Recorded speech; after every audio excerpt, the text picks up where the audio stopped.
9 News. Breaking news. Planes take to the skies in Ruidoso as a fast-moving fire continues to spread in the area.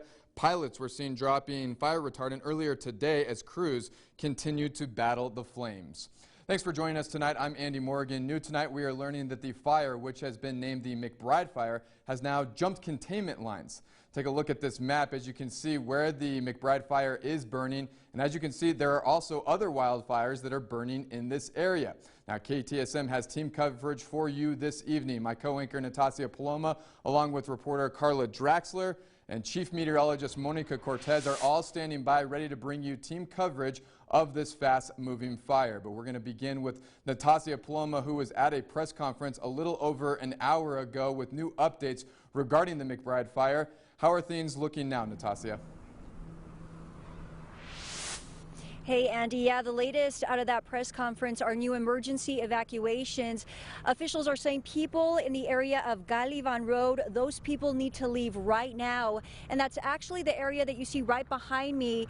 You can see that large plume of smoke escaping that area. And that's what you're seeing when you drive around the village of Ruidoso today. Now, one man described to me, a resident who's lived here for nearly 2 decades, he described the moment when he saw that fire erupt, saying that he heard this roaring sound in the sky and he heard trees snapping. He described it like hearing the sound of popcorn. So we are hearing many vivid accounts from residents today. Now, here is the latest that's coming out right now. What we know so far, firefighters are still battling the blaze. We did see a couple of aircraft trying to tackle that fire from above, but we are still waiting for more updates from officials.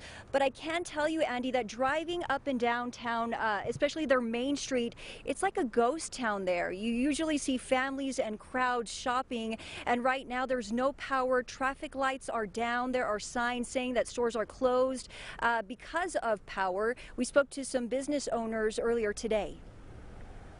More people today. Yesterday we had to shut down at I think 3 because they shut our power off.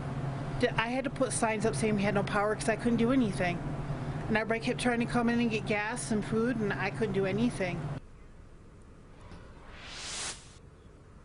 And Andy, a lot of residents are also without power today. One man describing he spent the night without cell phone service, without internet. He said it was kind of like camping. So a lot of people are being also evacuated. Our Carla Draxler, she visited a shelter where evacuees are staying. She spoke with them and she continues our team coverage. Take a listen. The convention center has been a place where people came to find safety since mandatory evacuation was ordered on Tuesday afternoon, and this is a place where they come to find some food, some drinks, but also some comfort.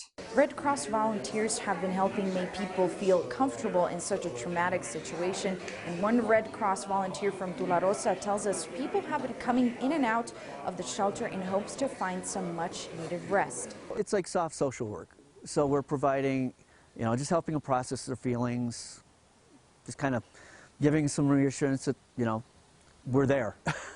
And one couple shares their story, their neighbor warning them about the fire when it came closer to their house. They grabbed what was most necessary and now recall the stressful night they had, being grateful for all the help they've been given. Yeah. It was just catastrophic. I mean, to witness something like that up close, not on the news, it was scary. And as this fire persists, people are still asked to evacuate the area, and now counting the area under mandatory evacuation to count up to 4,000 people, and that is potentially the number of people that will have to spend another night far away from their home. Reporting in Ruidoso, I'm Carla Draxler. Back to you. Our thanks to Carla for that, who's been covering this fire since last night. In addition to those evacuees, as we mentioned at the top of this newscast, there have been additional emergency evacuations right now for the area of Galivan Road. So that's going to add to the number of people that are displaced tonight. And Andy, We've been talking to a lot of residents here today. One said that he has been through a lot of fires throughout the time he's lived here in Ruidoso, but he instantly knew that this fire would be different because of that roaring wind that he was seeing. He was hoping that wind would die down so that fire wouldn't move into more into town. So I'm going to go ahead and take it over to Chief Meteorologist Monica Cortez. She is live with me here in Ruidoso. Monica, the weather now, is this going to work for or against?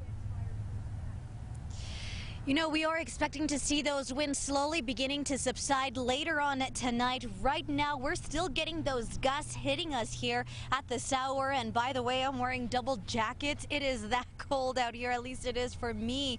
But I kind of want to go a little bit back towards the video that you guys saw of that plane dropping that fire retardant over the mountains. I don't know if you can see it, but earlier today, it's already engulfed in smoke, but earlier today you can actually see that pink on the mountain. It was that fire retardant that came down.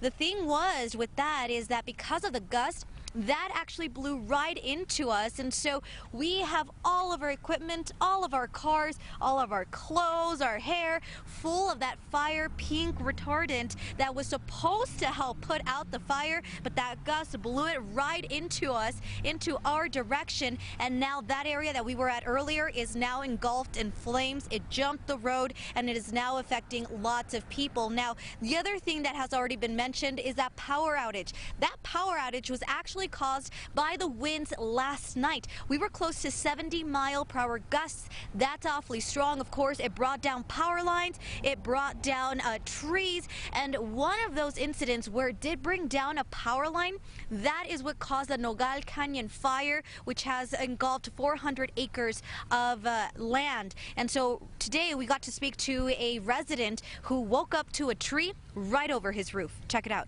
We're going to be shut down for at least 6 to 8 months while we redo it. This is an old building, it's built in 1939. It's going to, you know, to bring everything up to code, to the new building codes, it's going to take a long time. It's pretty serious, devastating. So although he was not directly affected by the fire, he was definitely affected by the wind. Now, he is just sad that he won't be able to take advantage of the Easter rush, as nor will any of the people that are lined up here in Ruidoso ready to sell their services. And another thing that another resident did tell us is for those tourists who are thinking of coming over to Ruidoso for the Easter weekend, he's just saying, don't come to Ruidoso at this time. Nastasia?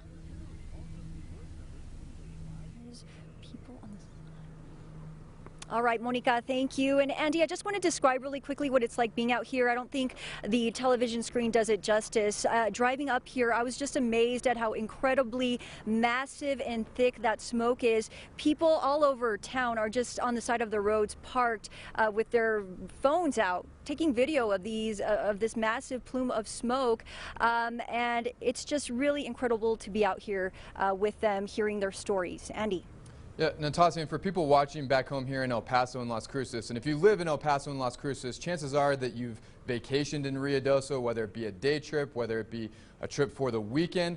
How can people who want to help get involved? Yeah, Andy, that's a great question. Currently, Red Cross, they're not accepting any new volunteers. They're at capacity, thankfully. But you can donate things like covers, blankets, kids' items, clothing. You can do that by calling this number. I'm going to give it to you right now. It is 575-937-4310. That is 575-937-4310. You can call that number for more information. They will direct you to where you can drop off those items. Andy. All right, Natasha, Carla, Monica, thank you very much. New Mexico Governor Michelle Lujan Grisham releasing this statement about the ongoing fires, saying, quote, "I know I'm not alone in keeping every New Mexican affected by ongoing wildfires in my thoughts, as well as the brave men and women on the fire lines across the state." End quote. And the Inn of the Mountain Gods is also sending its prayers to those fighting the fire. The popular casino resort also saying it has set up a free Wi-Fi connection for anyone who needs access to Wi-Fi. And for up-to-date coverage on the New Mexico wildfires, you can of course head on over to our website, ktsm.com. We will also keep you posted there with a link on how you can help. Well, new today, a judge has declared a mistrial in the case against Fernando Alarcón. And if you remember, he's the man accused of killing and decapitating his mother at her West El Paso apartment back in 2017. KTSM 9 News reporter Tani Davis, she was at today's trial. The jury's deliberation began yesterday, and after 11 hours, the judge granted a mistrial late this afternoon. Earlier in the day, Alarcon's defense brought in a motion to the judge to replace a jury member, which he initially denied. Judge Garcia did announce that if the jury could not come to a decision, that he will allow a mistrial. Fast forward a few more hours, and the jury returned saying that one juror had a differing opinion from the rest of the panel, the juror maintaining that his mind would not change even with more deliberation. Judge Garcia then had no choice but to grant the mistrial, thanking the jury for their service.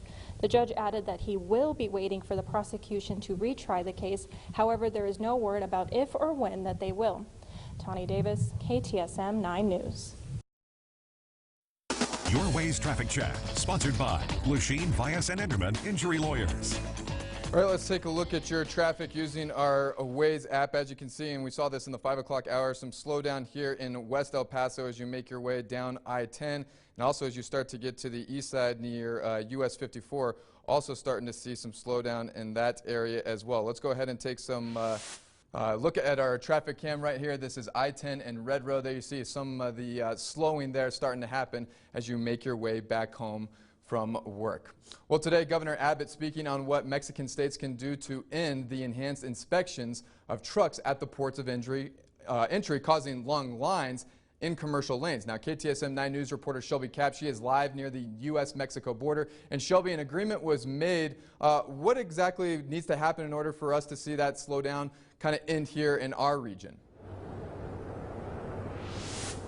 Well, Andy, it's not ending right now. I can still see these long lines here at the ports of entry here at the Bridge of the Americas. Truck drivers waiting over 7 hours to cross. But the governor was saying that they need to be able to make agreements with the governors on the Mexican side. And our team has been in contact with the governor of Chihuahua, and he's reviewing an agreement that was made by Governor Abbott and the governor of the Mexican state of Nuevo Leon. We were told that the governor would tell us his position on that later. Now, that agreement that was signed earlier today was between Abbott and the governor of Nuevo Leon. Now, the operations at their port of entry there will now be scaled back for those inspections that have been going on, going more back to normal after the signing of that memorandum of understanding to improve border security. Now, Abbott explaining that his goal behind the enhanced inspections that have caused the long wait times for commercial vehicles. The goal all along has been to ensure that people understood the consequences of an open border. And that Texas isn't going to tolerate it anymore. Governor Abbott saying he has been in contact with other Mexican governors and plans to start speaking with them tomorrow. Now, during that press conference, Governor Greg Abbott didn't give any specifics about those inspections. The only thing he did say is that about 25% of those trucks crossing in the commercial lanes had to be put out of operation during those enhanced inspections due to safety issues. Reporting live near the U.S.-Mexico border, Shelby Capp, KTSM 9 News. All right, Shelby, coming up, we got more coverage on the Ruidoso fire. That's coming up in our next half hour. Robert. Finally in the night tonight, and thankfully the winds die down to a light breeze just past midnight. Of course, we're going to be left with very chilly temperatures. We get a day off from the gusty winds tomorrow before they return on Good Friday. I'm going to have your detailed forecast, and you're watching KTSM 9 News.